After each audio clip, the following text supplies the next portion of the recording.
welcome to this plenary session on solutions for fast-tracking energy system transformation. It's a pleasure to be here with you this morning. My name is Philip Cornell. I am the Global Practice Lead for Energy and Sustainability at Economist Impact, which many of you might know by our former name, the Economist Intelligence Unit. And I'm very happy to be here to be hosting and moderating this session with you this morning. The energy transition has obviously been spurred by massive technological change. So costs for renewable energy, and particularly wind and solar, have plummeted, but they haven't accelerated fast enough to meet our 2030 and 2050 goals. And of course, the energy transition is about much more than just renewable generation. Flexible grids, storage, green molecules, electrifying end uses. All of these are going to be key as well to advancing clean energy. And with a renewed emphasis on the risk of fuel imports, particularly in zones of conflict or where there's reduced access to energy, accelerating the transition is also an energy security and a human development imperative. In sub-Saharan Africa, clean energy can be a tool to advance both, but we can't lose sight of real trade-offs when and where they occur, and what that means for financing conditions that are still often shaped by Western conversations. Inclusivity, equity, equality, as well as sustainability are all going to be key to a successful transition. And so I'm so glad to have such a panel as we do today. I think it's going to be a treat.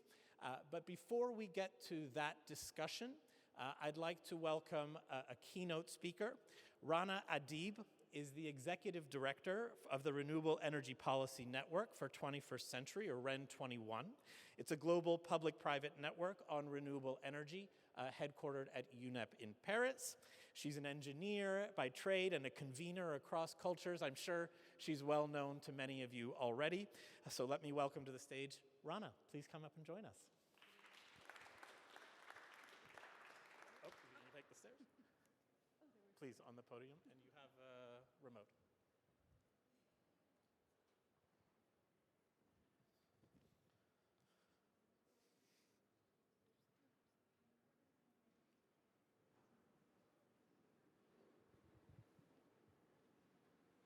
Can we get mics on the podium, please? Can you get to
So I guess now it's my turn.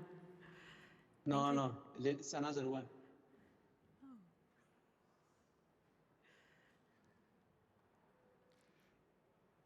There's another video? Did I hear? No. Why don't you please start, Rana? Thank you. On you.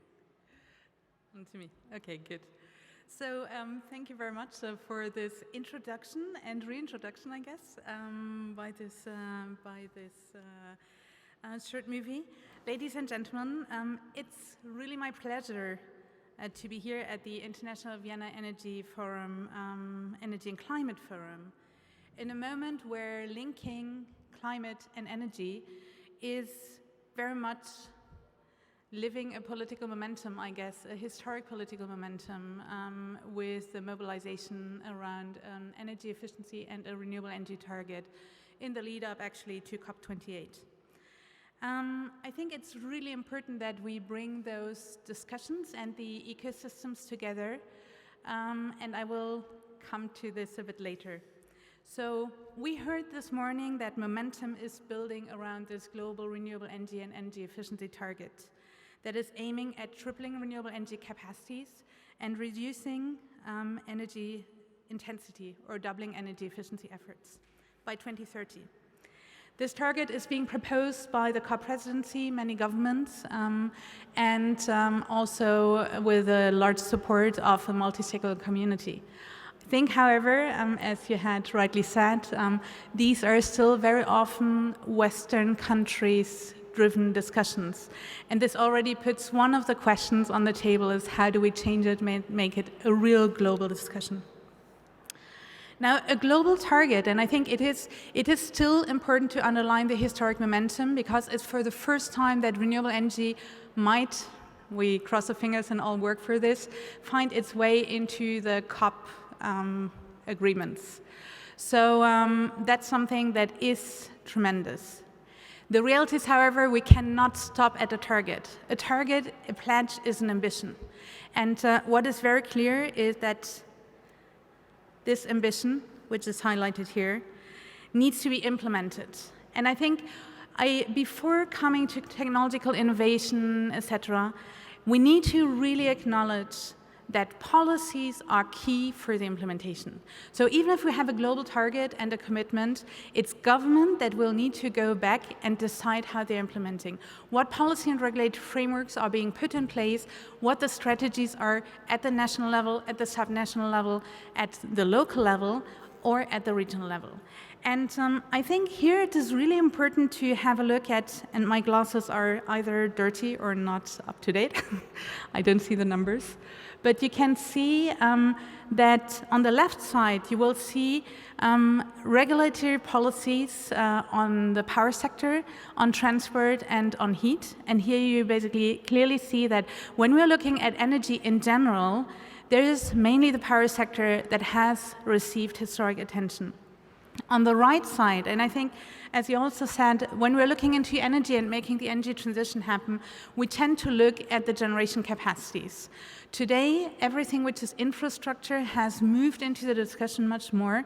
Sometimes we're forgetting that energy is actually only an enabler for different energy consuming sectors, and this is why it's important to really look at the two sides of the coin, energy supply, including the infrastructure, and energy demand. On the right side, you will see that there is actually not so many countries that are really looking at how to implement renewable energy on the consuming side. So what is important from this global target is bringing this back to the national part and really looking at the enabling policy and regulatory frameworks. Now, the reality also is, and I think it's important to underline, governments have a key role to play here, but industry and civil society are fundamental. They are the players who need to hold governments accountable for the implementation and that the target is not only an ambition. I think in this context, and we see this in many countries actually, it is also important to acknowledge that we're not speaking about a fuel switch only. The energy transitions or the development of a renewable energy system is also transformations of our economies and of our societies. And this really requires a broad support and broadening the support and also the discussion from an energy bubble into the climate world, into development, into transport, into finance, and so on. For this, and you have also alluded to this, we need to see that energy and renewable energy is not only about climate, and it's also not only about climate mitigation, but adaptation. It's about development, it's about economic development, it's about industrialization, it's about energy access, obviously, but ultimately it is about putting renewable energy at the heart of our economic models, of our new economies, and of our new societies. Why also new societies? Because anybody can basically produce and become an energy producer. So we have a complete different energy governance that is possible. So before diving into the challenges, I would really like to stand here on there is the ambition, but there are very encouraging developments. So here are the different topics that are being addressed here at the forum. When we're looking into the energy systems, for instance, we see that already 83% of the new renewable energy installed capacities in the power sector is renewable energy, so the majority. And this is actually not happening because of climate reasons, it's happening because of policies and because of cost reasons. So that's something that is very positive. The other part is when we are looking into, and I'll move forward, there has been this myth of solar PV and wind are not reliable because they are variable. We heard it again this morning. We have a problem on the intermittency. We have an increasing number of countries that shows that high shares of renewable energy, variable renewable energy, can be managed in the grids. There are lots of options, and these are not only flexibility options on the storage side. The grids play a role, interconnection, demand-side management, digitalization, and there is basically many success stories that show that things are happening. I take another example when we're looking, for instance, on renewable energy and agriculture. We clearly see that in developing countries, the use of solar PV, agri-PV, is actually making the agricultural yields higher because there is an opportunity to develop a resilience. So these are examples that are inspiring and need to be scaled up in an accelerated way. I would like to mention one part here on a program in Nigeria where I also think that it shows how important it is to bring basically the different ecosystems together. The Nigerian government has a plan where it is really bringing together renewable energy and energy access, basically, renewable-based energy access with the agricultural development. Why? It is really the objective to create economic centers, so to say, that will allow to increase the yield of the agricultural production, but also create basically good baseload consumers on the energy side. I think this is something that is really important because ultimately it is renewable energy for food security or food security with renewables. Why am I mentioning those examples? I think that often we tend to look at energy just from a very technical side. But ultimately, if we want to broaden the support, there are solutions that do exist, and we also need to have inspiring narratives with regard to that. I will end on one very encouraging number because we'll speak about innovation. That is the fact that IEA 2 years ago presented or produced their first net zero emission scenario. 50% of the CO2 emissions could be abated with existing technologies. 2 years later, it's already 82%. And I think this is something that is extremely encouraging. Now, let me quickly come to some of the changes we need to look at. When we're looking at renewable energy, we need a paradigm shift. There is an opportunity to really scale up, but this requires us to think differently. Why a paradigm shift? These are basically solar PV and wind maps from the world. What you can already see is these resources exist everywhere. So we're not in a solution anymore where we depend on few countries that are producing and will export energy, but any country can at least contribute basically to their own supply. And what we already see is like 65 countries have more than 20% of renewable energy in their total final energy consumption.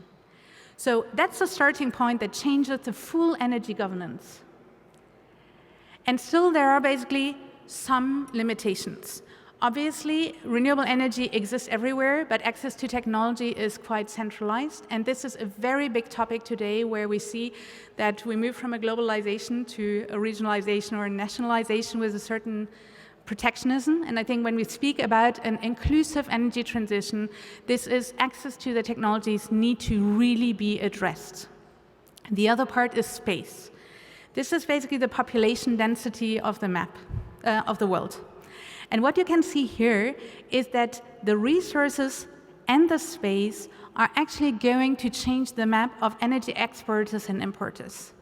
Something really important to acknowledge that also show that we need to look into new ways of shaping regional strategies, etc.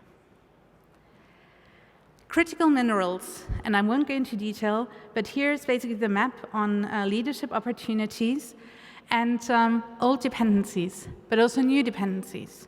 So on the critical mineral side, we clearly see that an increasing number of developing countries are basically key for the global energy transition, which also means that today we need to move away from a mine and ship concept into a local value creation, into processing, into allowing for economic developments for those countries.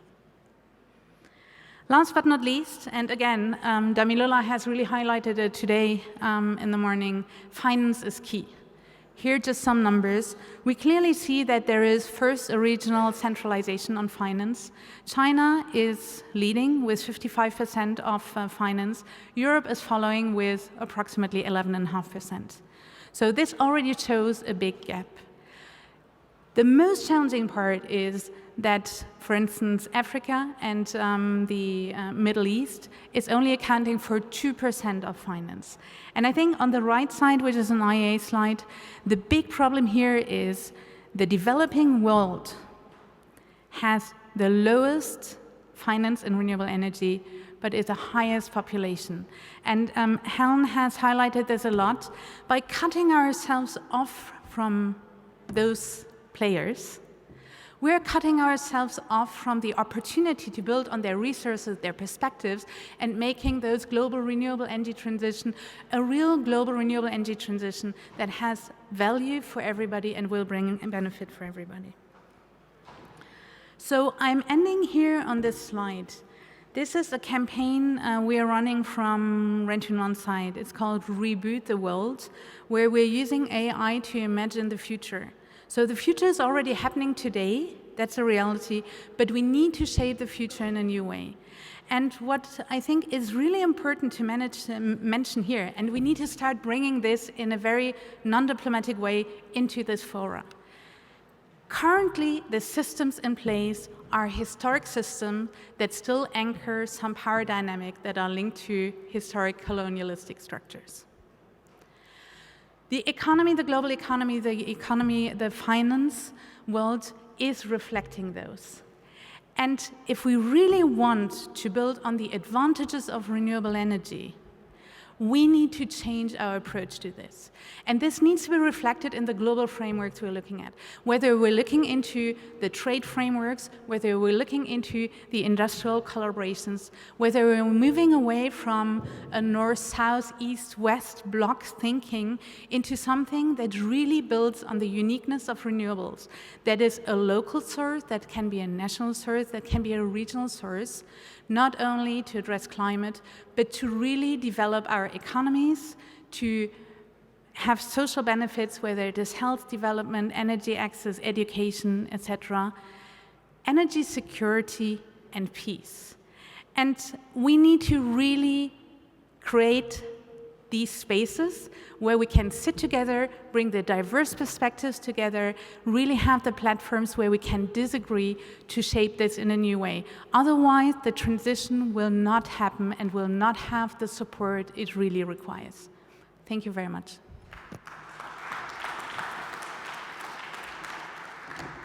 Thank you so much, Rana. And if I could ask you to sit down and join our conversation, please. Now I'd like to welcome our other panelists for this conversation. So I'll welcome them up to the stage. Aneri Pradhan is COO of New Energy, right next to me here. Kevin Kariuki is Vice President for Power, Energy, Climate Change, and Green Growth at the African Development Bank, please. And Roberto Vigotti is Secretary General of Res4AFR Foundation, working to support Africa's just energy transition. Thanks so much to all of you. Oh. Thanks so much to all of you for joining us. You know, it was really interesting listening to Rana's keynote speech. You really get a sense of holistically what do we need. I mean, governance structures, sound policy environment, access to technology, and the impact and knock-on effects that clean energy transition has on so many other parts of the economy. And clearly the scope of this challenge is especially wide. So let me just start with an opening question to all of you that's equally broad. Maybe just tell me what you think we need to prioritize in order to accelerate the clean energy transition, the deployment of renewable energy, and how you're addressing that in your work. And maybe an area I can start with you, New Energy Nexus is obviously working to advance entrepreneurship in the energy sector in Africa. But please, what do you think is the priorities for us? Sure. Thank you for that question. And also thank you, Rana, for presenting all those statistics, because it's going to help back up what I'm about to say. So I think, so New Energy Nexus, for those who don't know, is a global organization that supports clean energy entrepreneurship. We believe entrepreneurs is the solution for more clean energy adoption, and that we just need to support and invest in more of them. And so in terms of your question, I really feel like there's a trifecta for creating an enabling environment for scaling clean energy solutions. And the first one is skilling and workforce development. When we talk to entrepreneurs, one of their biggest issues is not being able to find enough talent and jobs filled for the roles they need. And it's a huge problem and a huge opportunity. What government doesn't want to increase jobs, right? So it's a massive opportunity, but it requires a huge investment from governments and civil society and universities in particular to really create those jobs, not only the jobs of the future, but even the jobs we need now. We need more electricians even in a lot of these emerging markets. And I know one of our panelists actually runs a lot of upskilling training vocational in Africa, which is great. But so workforce development, but that also means you need the enabling policies, the second bit of the trifecta, to create those jobs and support entrepreneurs to create the companies that are needed to create those jobs. And the third is you need access to diverse financing for diverse entrepreneurs. There's definitely not enough capital. I think we're going to hear this all today and tomorrow, that there's just not enough capital in clean energy.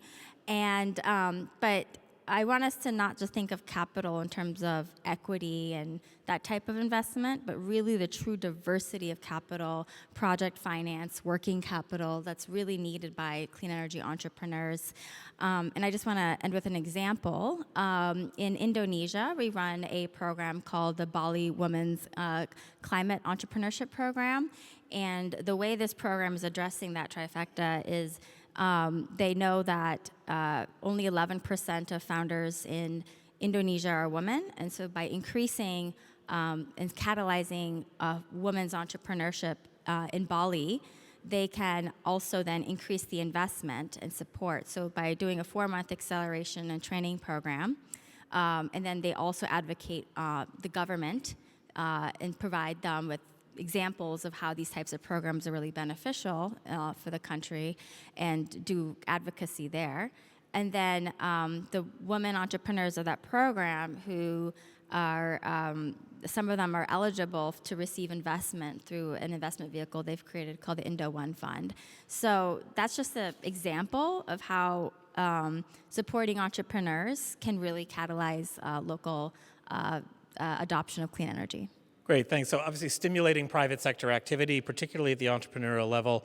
And I think, as you said, financing is going to become a really key question here. Kevin, at the African Development Bank, we just heard from Aneri that we need this diversity of capital.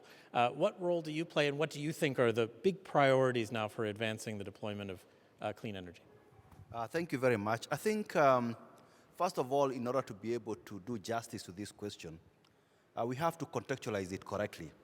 And this was alluded to earlier on by Damilora as well as Christina. Africa has 57% access to electricity, which means there's 43% that doesn't have access to electricity. And that is the 600 million people that Damilora and Christina spoke about. Additionally, we also have about 970 million people who don't have access to clean cooking and clean cooking technology. So what that means is that in order to be able to accelerate energy access and to have sufficient energy, because if you look at energy also, I think these statistics are also very important. You see that Africa accounts for only 6% of global energy demand, despite the fact that it is home to 20% of the global population and occupies a surface area of about 20% as well. So the key thing here is to ramp up the supply side of energy. And this is where renewable energy comes in, because you have a situation whereby Africa has abundant sources of renewable energy. You saw the maps that my colleague here showed on the chart. Africa has about 40 to 60% of the best solar source globally, solar potential globally. And this could be up to 10,000 megawatts. But less than 1% has been harnessed. We also have about 350 gigawatts of hydro potential. Less than 7% has been harnessed. So in my view, what needs to be done is to accelerate the utilization of these renewable energy sources, not so much for transition, because as I think Christina alluded in the morning, and I think I mentioned to you, I think in Africa, except for a few countries, it's actually about embedding a low carbon development trajectory as opposed to transition, because transition, you can't transition from almost 0 to 0. So it's actually more about embedding a low carbon development trajectory. So here we need huge energy needs. We need to develop that energy. We have the resources, but then why? What do we need to get there? Like elsewhere, in my view, there are three very important aspects, and she also mentioned this. Number one is finance. Africa needs about $100 billion per year to be able to at least double its energy demand. Mark, you have said we are starting from a very low base. By 2040, in order to be able to meet the needs then. So that's number one. We need a lot of finance. But the reality is, as my colleague also mentioned here, today, Africa only attracts 2% over the last 2 decades, it has only accounted for 2% of global renewable energy investments. And when those investments come, it's at very high cost. So that is one area that needs to be addressed, the issue of access to investments and, of course, the issue of the cost of the capital. That's number one. Number two, very important, is the issue of technology. I think today I felt very reassured because there has been a consistent of messaging. We have seen significant reduction in what we call new renewable energies.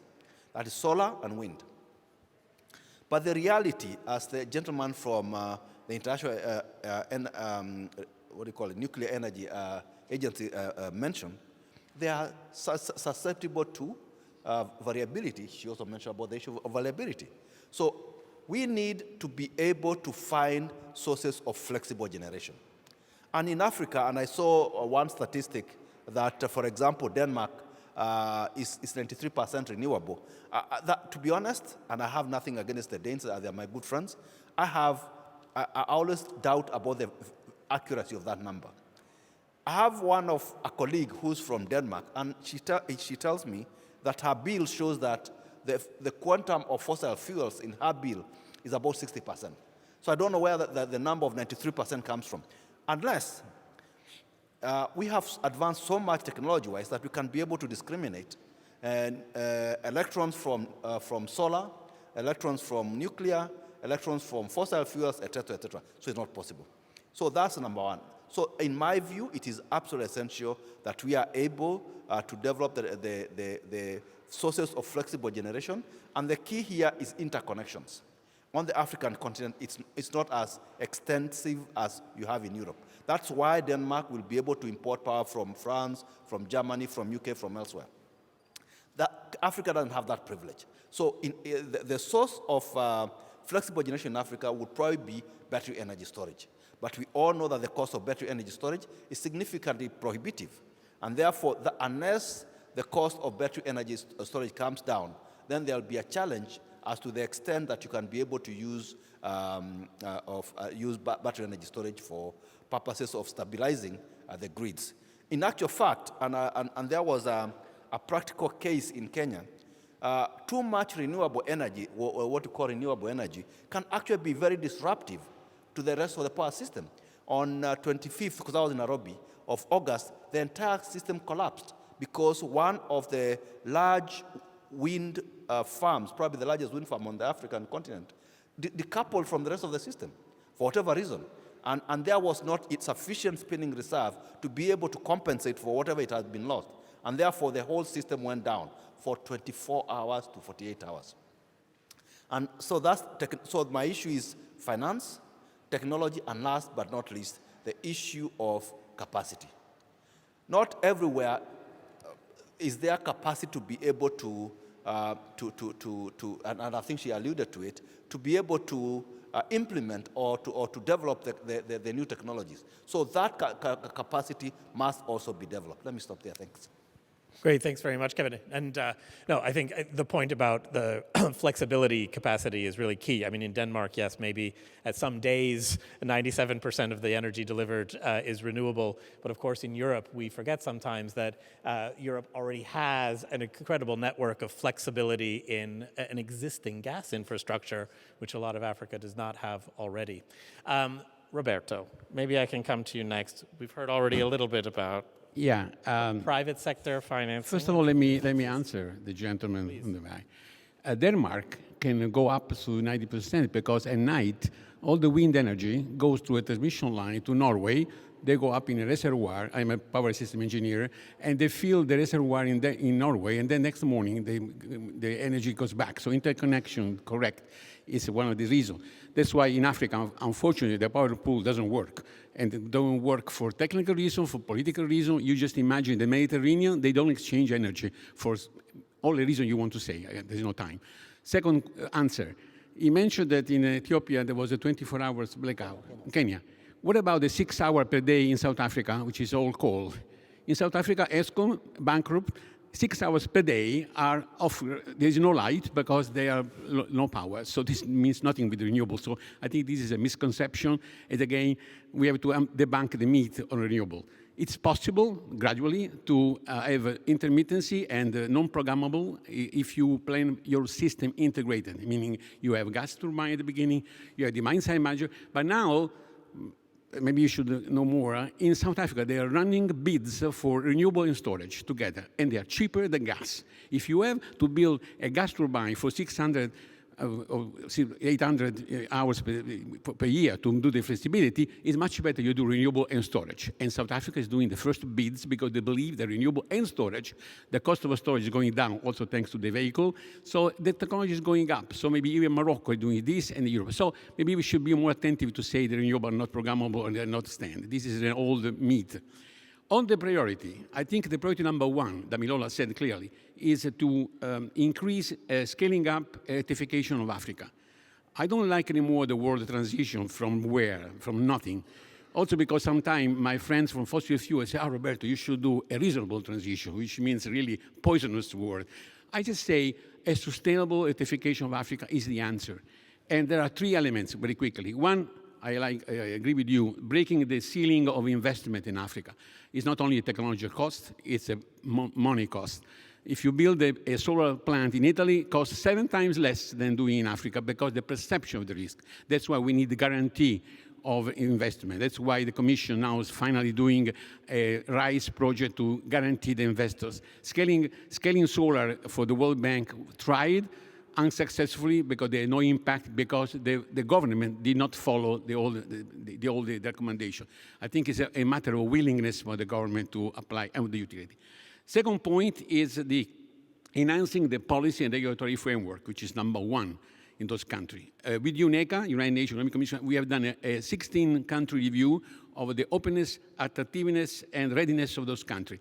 And finally, the African Union accepted this model as to study how you can improve those three elements which allow introduction. So regulatory and policy are probably the number one issue. And you know very well that in Africa, regulatory are not always independent as they should be. And finally, improving the electrical infrastructure. Because we always fight between gas renewable, nuclear renewable. Actually, the problem is that you fight against Mercedes or Ferrari, and you don't talk about roads. And in Africa, the roads are not practicable. I mean, transmission distribution lines are very lousy. They are not only interconnection, which I agree with you will be a solution, but inside, they are not capable. You cannot even invest. The fact that the utility do not take a cost-effective tariff means they cannot even invest in the maintenance. So the solution, I give you a solution finally, is frugal innovation in the transmission distribution line. Frugal innovation means today, with the smart meter, drones, sensor, you can upgrade the role of this transmission line, distribution line, without waiting to rebuild them. And we are now to propose a study in 6 months from now on assessing, mapping the frugal innovation possibility. So technology is the answer, but political will is also lacking. And I think there is no excuse to wait. And sometimes solutions are there. Let's apply them. So technology is the answer. That's a tech-optimistic view. Rana, so you've heard from some of the speakers already. Really, what some of your comments have been reinforced here. The fact that we need a good governance structure, that we need clear sort of policy frameworks. Maybe you can dig down a little bit more specifically into those issues about allowing more finance to come to those projects and also engaging in those kind of projects that Roberto was just talking about that are going to be so critical. Very happy to do this. I think what is ultimately, yes, we have disagreements, and we definitely need to debunk the myth on some of the technical solutions that exist. But I think, especially when we're thinking about energy access, and 600 million people still not having energy access, the reality is that renewable energy is the quickest way to bring energy to them. And at the least cost, provided, and I think provided, this brings us to the finance sector, that there is basically, because renewable energy is capital intensive, so interest rates increases, critical rating of a country, etc., has a massive influence on the financial cost of a renewable energy project.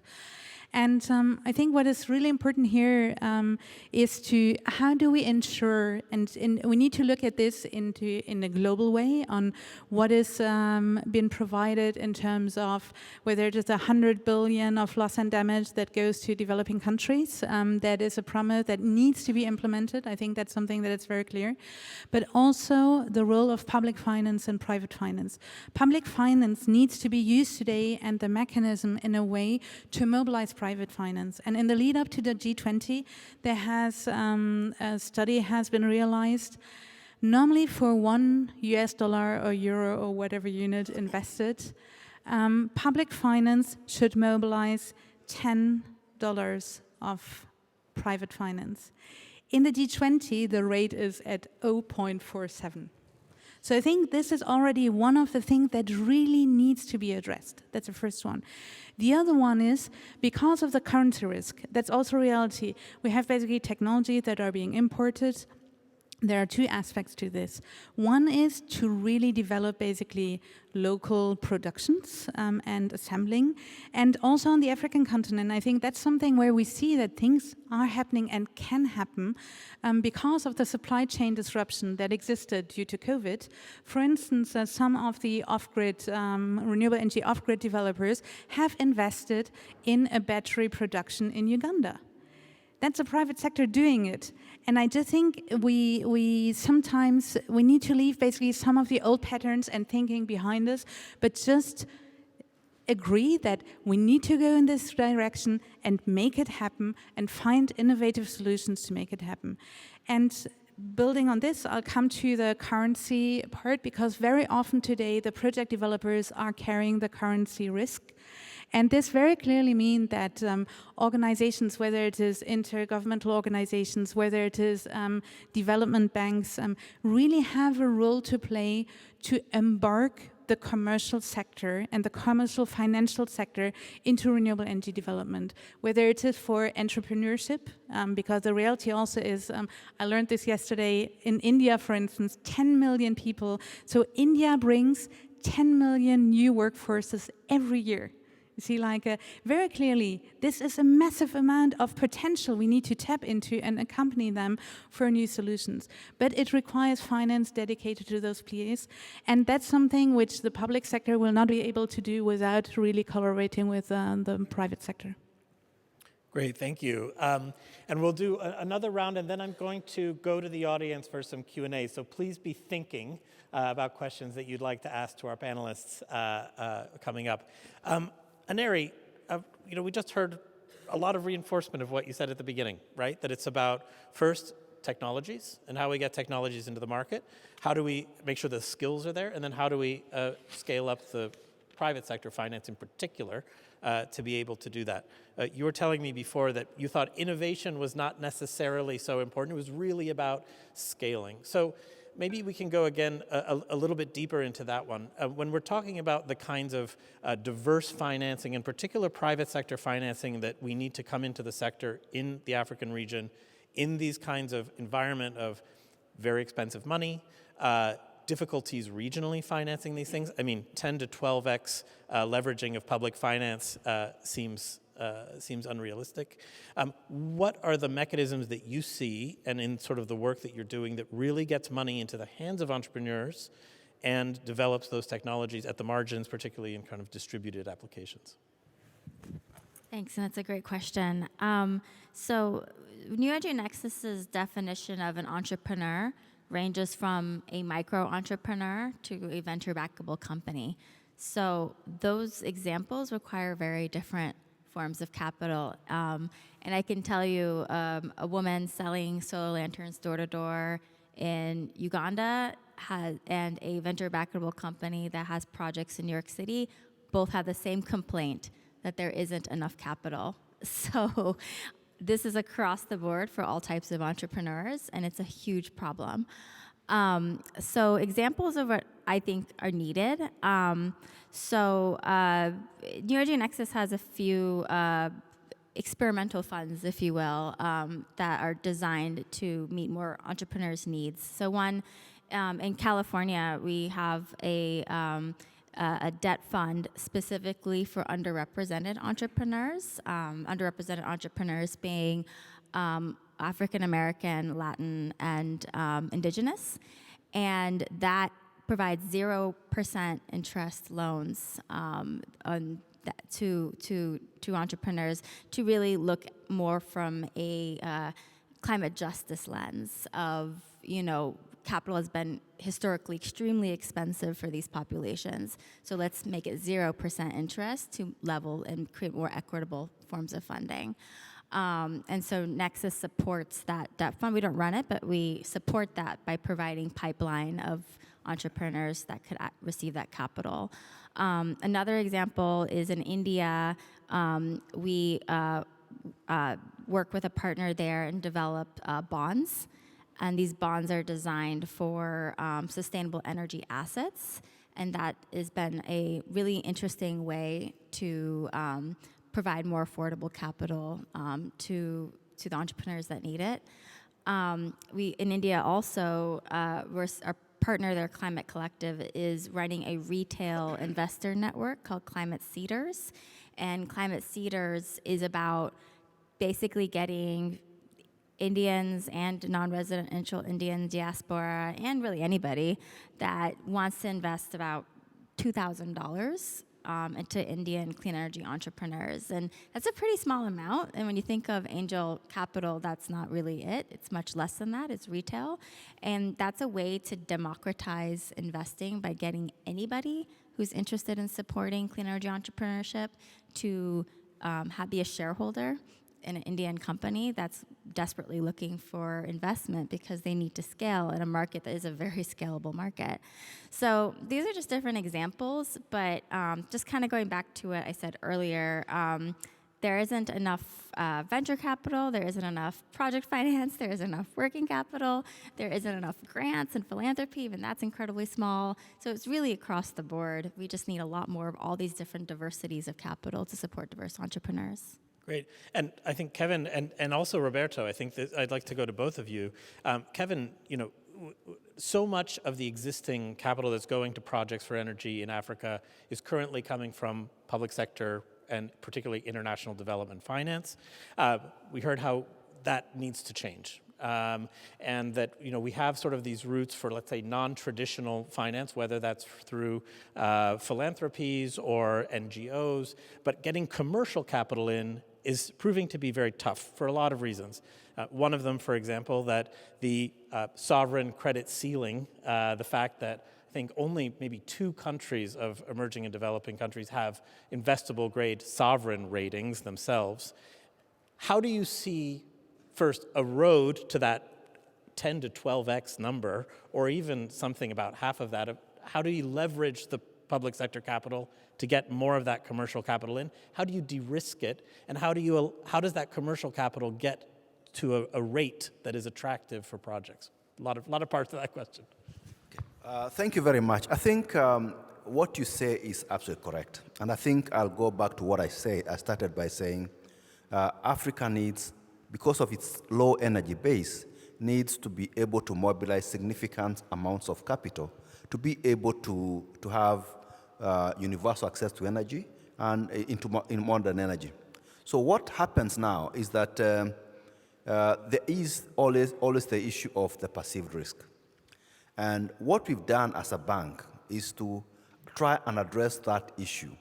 And the first thing that we did is to address probably the biggest risk that is perceived. This is the stability of the regulatory risk. And what we've done is that we introduced in 2018 what is called the Electricity Regulatory Index. And this, what it does is it tries to benchmark regulatory authorities on the continent against best practice globally. And we've done fairly well, and today we have covered 45 countries out of the 54 countries on the continent. And as a matter of fact, that particular index, which is now we call Electricity Regulatory Index, or ERI, has become sort of the tool for regulatory interventions globally, because the World Bank requested for us to help them roll out that same facility globally. So it's now, globally it's called the Global Electricity Regulatory Index. That's number one. Number two is the fact that, because of trying to crowd in the private capital, what we've also done is to introduce a number of funds. For example, we have what is called the Sustainable Energy Fund for Africa. It's a $500 million fund, and what it seeks to do is to, number one, to help reduce the risk of renewable energy projects, and therefore promote what we call green baseload. In other words, replacing your conventional source of baseload with renewable source of energy. And that facility is doing extremely well. But that's not enough. What we also appreciate, and that's what she mentioned this, and I think the lady also mentioned there also, is the fact that we have, because of the geographical coverage of Africa, most of the people will be always beyond the national grid. And therefore, we appreciate that up to 50% of new connections by 2030 will be through mini grids and solar home systems, standalone home systems. So what we've done is that CEFA is also promoting that particular side of the business, and again, doing extremely well. But to try and consolidate all this, probably the most ambitious effort that we've had is what we call the Desert to Power project. Desert to Power starts from the west in Senegal and proceeds all the way to the east in Ethiopia and Djibouti. And the idea here is to use the solar potential, to convert the solar potential and generate about 10,000 megawatts, okay? 10,000 megawatts of power in that region to provide electricity access to about 250 million people. And here in so doing, you would think it's a huge thing. So what we did is, and we say you can't eat the elephant all at once, you have to be careful. So we did a pilot, and we've been able to raise actually $1 billion for the first 5 pilot countries, which is Chad, Burkina Faso, Mali, Mauritania, and Niger. So so in that regard, we think that it's something that it's ambitious, but if you reduce the risk, if you'll be able to crowd in the right amount of capital that you require. But most importantly also, at COP27, we also launched what we call the Alliance for Green Infrastructure in Africa. And the idea here is to address one of the issues that was also mentioned earlier, the issue of bankable projects. Because it's one thing to say that we have all these needs, but unless you have bankable projects, then you will never be able to develop those projects. Because for you to be able to develop a project through the private sector, because as we all know, public sector financing is a dwindling resource or commodity. So what we do is that we must make sure that projects are bankable. And so through this AGIA, or Alliance for Green Infrastructure in Africa, what we are doing is that we are going to mobilize about $500 million for project preparation and project development. And once you have bankable projects, then you will go to Alliance members and other financing community for purposes of mobilizing the equity and the debt that is required.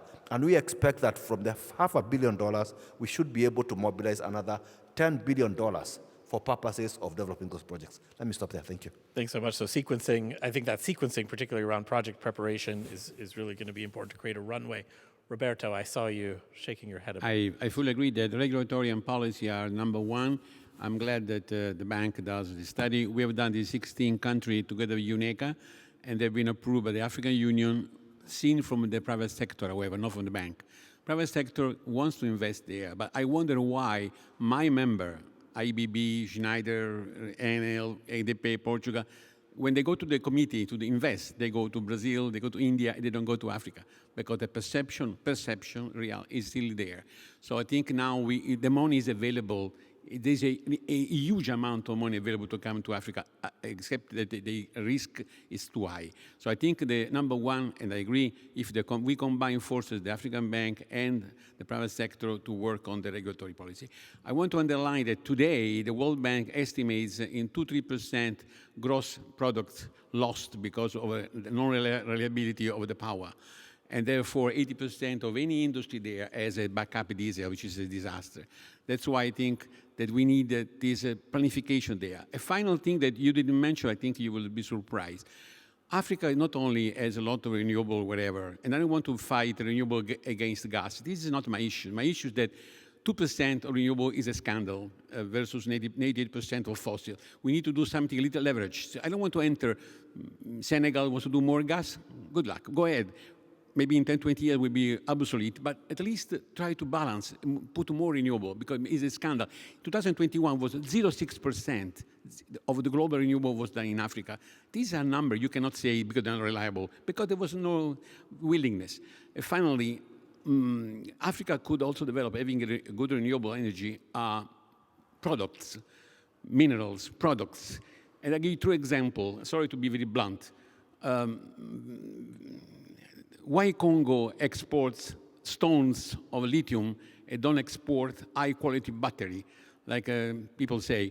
Well, to go from stones, there are, sorry to say, 120 to 150 bands, gangster, mafia, like Italian, who sell the lithium abroad, and they kill each other. So before you go to have a high-quality battery Mr. Musk can put in his Tesla, you need a blueprint. Like Benetton does underwear in Cambodia, but the blueprint is there. So we need to discuss how Congo can really make lithium not just a stone to be sold, but also the quality. Second, I love chocolate, dark chocolate, not Kinder. So why Cote d'Ivoire? They export cocoa beans And you know how much is the percentage of chocolate made in Côte d'Ivoire? 1%. 99 is done in France and Switzerland. Why the government or the authority of Côte d'Ivoire don't impose, okay, we sell you the beans, but please, 30% should be done in this country. And finally, this shirt is Brooks Brothers shirt. I want to make a commercial. This is Egyptian cotton made in Vietnam. Why is not made in Egypt? So before compromising, lamenting the Western world, try to be consistent. Try to have the cotton, Egyptian cotton, and make a factory of cotton instead of buying my shirt from Vietnam. Those are the things that renewable energy can also help.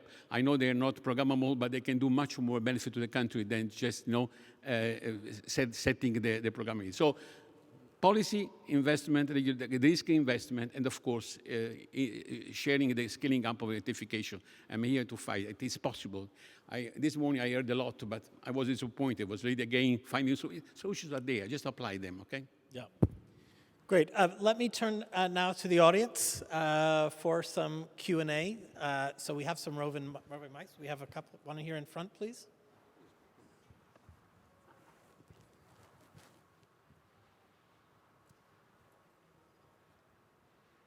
Just up here in the front, and then right behind. Thank you. Hello, everyone. Thanks a lot for this exceptional panel.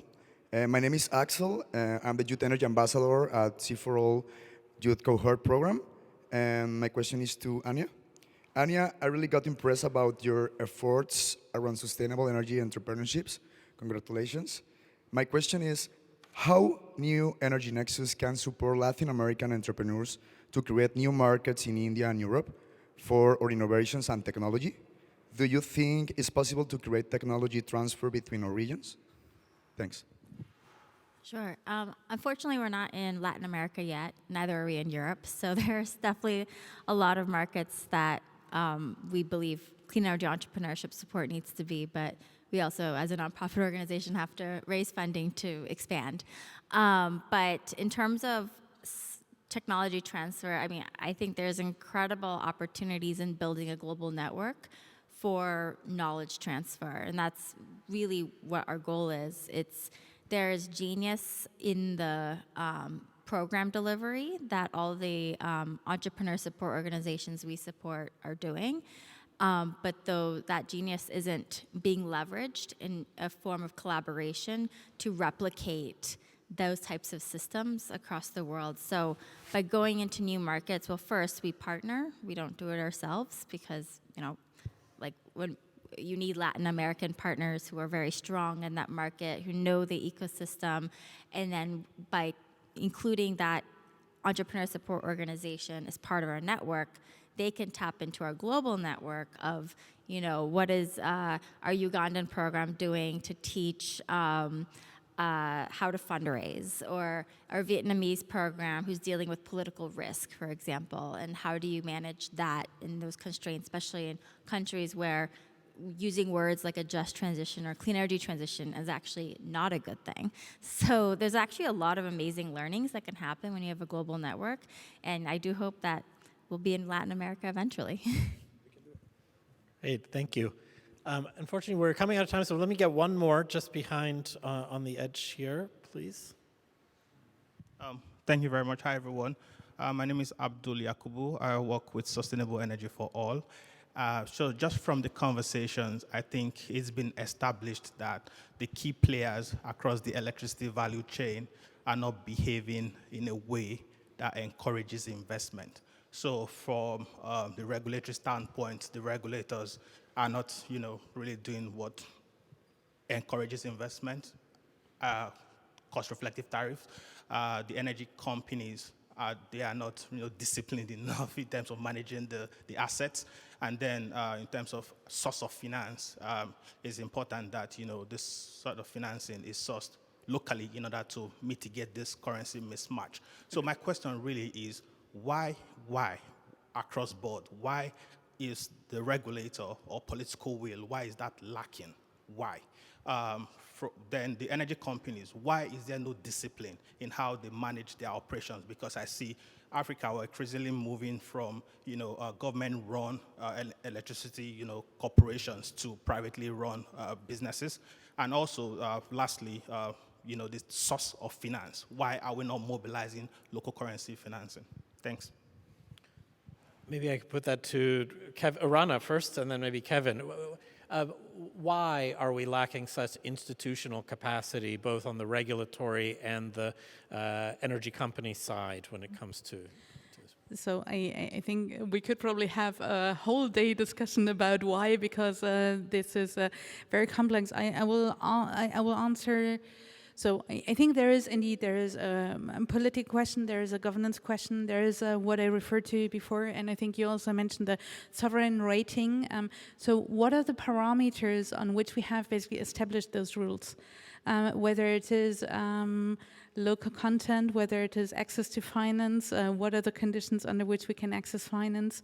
And I think these are actually rules from the past that don't apply today anymore. So I think there is really a framework conditions that are built in a time that is not the renewables era. And that is also not the era of a more decentralized regional governance. So I just think this is, for me, one part that really requires specific attention. I'll build on what Roberto said. I think here, for instance, we're in a situation where basically when you're looking just at the resources, we're in a situation where developing countries are not only an answer to their own energy question, but also an answer to, for instance, the energy situation and the energy crisis in Europe. So this is something that creates basically a new opportunity to sit together and redefine those rules. Now, why is this probably not happening enough? Because there is still vested interest. There are institutions that are built around the past and that need to be revamped. And this requires clear leadership and also the spaces where we can have honest discussions. Where we can have honest discussions on saying, why is the World Trade Organization going to respond to Indonesia that is banning basically the export of unprocessed materials, but not addressing what the Inflation Reduction Act is doing, that is also promoting local value chains and local content. So there is really, and I think that's just something we need to be honest about, we need to change those frameworks. And I would end on another note. I think we're still looking at access to finance, access to technologies, etc., in a far too isolated way. If we're really honest, what we need in all developing countries and what we try to maintain in industrialized countries is basically a good economic situation so that we can basically ensure a good social situation for the population. That is just a reality. And as such, I think today we really need to, and that's not happening enough, stepping back and saying, like, with those new technologies that are there, with those new resources that are there, with a decentralized opportunity that is there, that any country can actually create local value, how do we reshape our strategic alliances? And this requires regional fora. So I think like interconnection on the African continent, the regional power pools are really important when we're looking into the Silk Road developments of infrastructure. And that is really something that is fundamental, whether we look cross-border, but also at the subnational level. So really anchoring and developing I guess like regional, subnational, economic and societal pathways. Great. Yep. If I may add, I think the question that he asked is very valid. And I'm a student of power system development and reforms. And about 20 to 30 years ago, there was this wind of reform that took place on the continent. And there were many utilities that resulted from those reforms, and they resulted in what I would call reasonably bankable sort of utilities. But that discipline sort of has been eroded, and largely because I would say, on the one hand, maybe there was too much competition amongst maybe development partners, throwing in cash without insisting on the very fundamentals of utility, maintenance of those utility reforms. And as a result, today as we speak, on the continent you will be hard-pressed to come up with 5 utilities you can say are bankable on the continent. And one of the things that we've realized at the African Development Bank is that we need to now go back and mobilize the World Bank, the EIBs, and other donor partners. We say, look, this is tough love. Let us try and ensure that we have sufficient reforms. Let us try and ensure that you have cost-reflective tariffs. But even before you get to cost-reflective tariffs, ensure that you are able to collect the revenue that you generate. I mean, I can give you examples of countries I've visited in the last 3 weeks, or in the last actually 1 week, 3 countries. And in all of them, the system losses, both technical and commercial, amount to almost 50%. I mean, they cannot be able to do business at 50%. They cannot generate sufficient revenue to be able to do maintenance and maintenance expenses. They cannot be able to meet additional investments. So I think the first thing is go back to basics. We want to work with them to go back to basics, address revenue maximization, correct all your revenue, reduce the system losses, and then once you do that, you can start worrying about migrating to cost-reflective tariffs.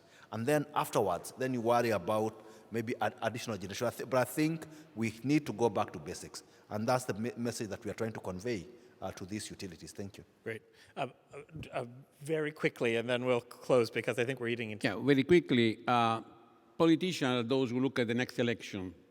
Statesmen look at next generation. South Africa is making this deal how to phase out 245,000 people working in the coal. You can imagine the lobby of the union labor. They are doing reskilling. So it means a strong willingness to do these things happening. So you can imagine, of course, that again, I'm not against anything, but the lobby of fossil fuel is much stronger than the tobacco lobby. Remember the tobacco lobby, how many decades took before they accepted that. So they are now greenwashing their role. They are doing green hydrogen, blue hydrogen, orange hydrogen. They're trying desperately. There is no way. I mean, the situation in the future, electrification. And I'm sure that more and more countries like Kenya, Morocco are doing it. What is the future? The exporting country, of course, they are intelligent enough to understand that saving their own resources will also be an opportunity cost, and they do renewable to keep saving their fossil fuel. I hope COP20, whatever, next one, 8, will be, even though, remember last COP, there were 600 lobbyists for the fossil fuel, and the joke was, not mine, it's like you have a conference on malaria and you invite the mosquito to talk.